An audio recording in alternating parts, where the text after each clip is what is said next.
অঙ্কটির ঘ প্রশ্ন আমরা দেখব যে ৩, ৪, ৫ এবং ৬ নং লেনদেনের সাহায্যে আমানতকারীর বইয়ে প্রয়োজনীয় জাবেদা দাখিলা প্রস্তুত করো। এই ব্যাংক সমন্বয় বিবরণী অধ্যায় থেকে যখন জাবেদা চাওয়া হয়, প্রয়োজনীয় জাবেদা বা নির্দিষ্ট করে বলে দেয় বা নগদান বইতে অন্তর্ভুক্ত হয়নি, লিপিবদ্ধ হয়নি এমন লেনদেনের জাবেদা যেইভাবে বলুক, জাবেদা যখন চায় তখন তোমাকে বুঝতে হবে যে এটি তোমার জন্য বোনাস। তুমি যে খ প্রশ্নে অর্থাৎ যে ব্যাংক সমন্বয় বিবরণী যখন করো বা এই প্রশ্নটা যখন করো ব্যাংক সমন্বয় বিবরণী, একটু বাড়তি পরিশ্রম হয়ে যায়, আর সেই বাড়তিটুকুর জন্য এইটা তোমাকে বোনাস দেওয়া হয় আমি মনে করি। কেন? মনে করো এই জাবেদা একটাও তুমি না পারার মতো না। যে কোনো অঙ্ক আসুক এই অধ্যায় থেকে তুমি একটা কথা খেয়াল রাখো যে এই অধ্যায়ে ব্যাংক রিলেটেড, ব্যাংক থাকবে, ব্যাংকের সাথে কাজ। এখন তুমি মনে করো ব্যাংকে কোনো কারণে, আমি জানি না কেন, কোনো কারণে তুমি বুঝছো যে ব্যাংকে টাকা বাড়ছে, সাথে সাথে ব্যাংক হিসাব ডেবিট। ক্রেডিট কি হবে সেটা পরে, আগে যখন ব্যাংকে টাকা বাড়বে ব্যাংক হিসাব ডেবিট। যেই কারণে বাড়ছে কারণটা ক্রেডিটে লিখে দিবা। আমার বিনিয়োগের সুদ আদায় হতে পারে, লভ্যাংশ আদায় হতে পারে, দেনাদার কর্তৃক ব্যাংকে জমা হতে পারে, যেই কোনো কারণে হতে পারে। আর দ্বিতীয় কথা হচ্ছে তার উল্টোটা, যদি তুমি বুঝো কোনো কারণে যে তোমার ব্যাংক অ্যাকাউন্টে টাকা কমে গেছে বা টাকা চলে গেছে, সাথে সাথে ব্যাংক হিসাব ক্রেডিট। কেন ক্রেডিট হয়েছে সেটা পরে। তো ব্যাংক যখন ক্রেডিট হয়, ডেবিট কি হবে? যেই কারণে ব্যাংক থেকে টাকাটা চলে গেল সেটাই ডেবিট। সেটা তোমার কোন এক পাওনাদারকে পরিশোধ করতে পারে, ক্রদেয় বিলের অর্থ পরিশোধ করতে পারে, ব্যাংক চার্জ অর্থাৎ ব্যাংক কর্তন করতে পারে, ব্যাংক জমাতিরিক্ত সুদ হইতে পারে, সুদ কর্তন হইতে পারে, বা তোমার একটা ঋণ আছিল, ওই ঋণের কিস্তি ব্যাংক পরিশোধ করলো যে কোনো কারণে। তাহলে আমরা এখানে মনে রাখবো ব্যাংকে যখন টাকা বাড়বে ব্যাংক হিসাব ডেবিট।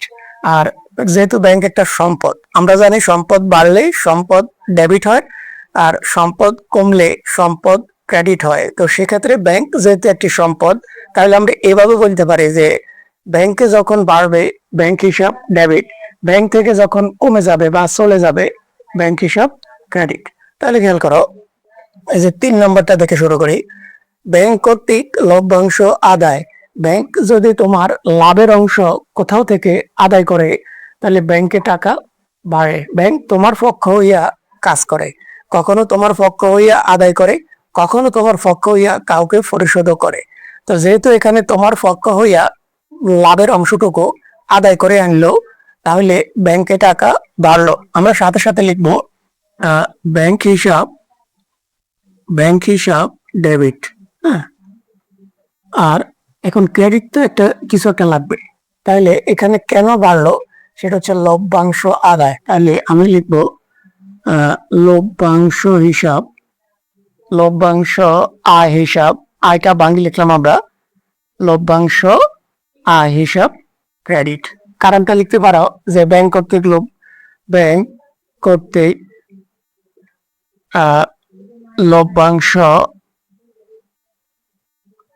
লভ্যাংশ আদায় হইল। কারণ তোমার মতো,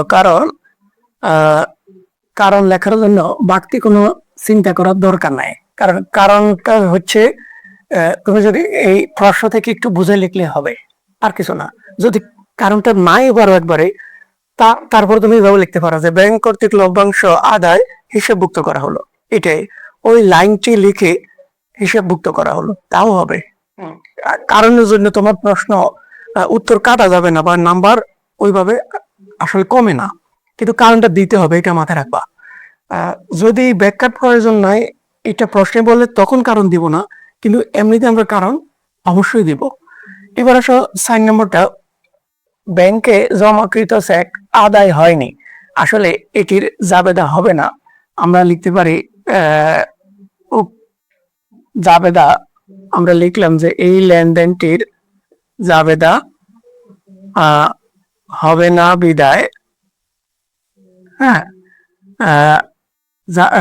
যা লেনদেনটি জাবেদা হিসাবভুক্ত করা হলো না, হবে না, জাবেদা হবে না। আমরা সংক্ষেপে লিখলাম যে জাবেদা হবে না।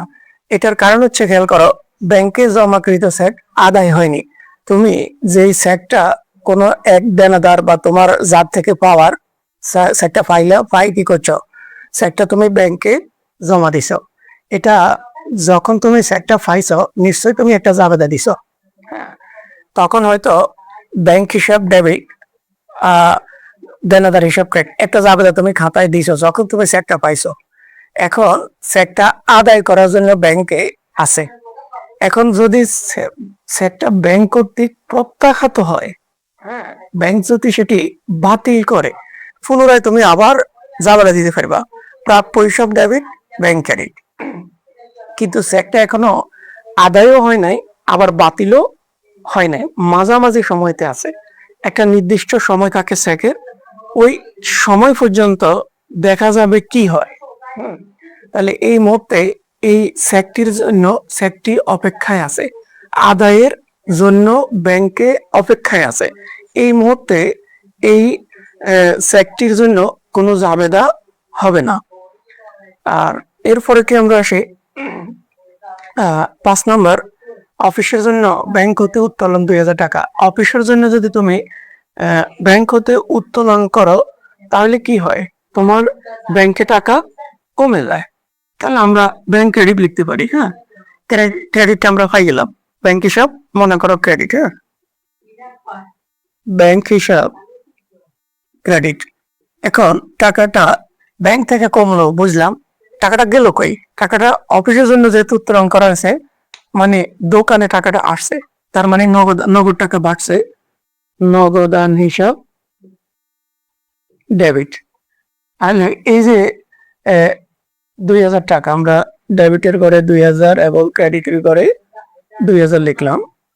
আর প্রথমটির জন্য আমরা টাকা লিখি নাই, 1500 টাকা ছিল, 1500 ডেবিটে, 1500 ক্রেডিট।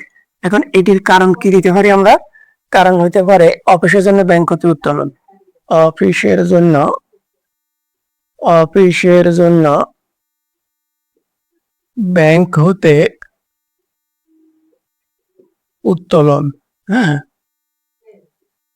করা হলো, লিখলাম। এবার আসো শেষ প্রশ্ন, ব্যাংক সার্চ। ব্যাংক যখন সার্চ করে,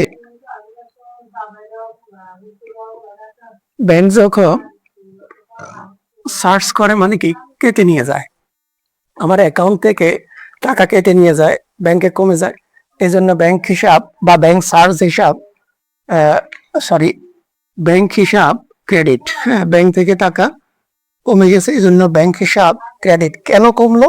কারণ ব্যাংক সার্চ করলো। তাহলে আমরা লিখবো ব্যাংক সার্চ হিসাব ডেবিট। কত টাকা? 500 টাকা। হ্যাঁ, 500 টাকা লিখলাম। এটার কারণ হবে যে ব্যাংক সার্চ ধার্য করলো বা কর্তন করলো, যেটাই লেখা হবে, ধার্য করলো। তাহলে এই হলো আমাদের গ প্রশ্নের উত্তর, অর্থাৎ জাবেদাগুলো।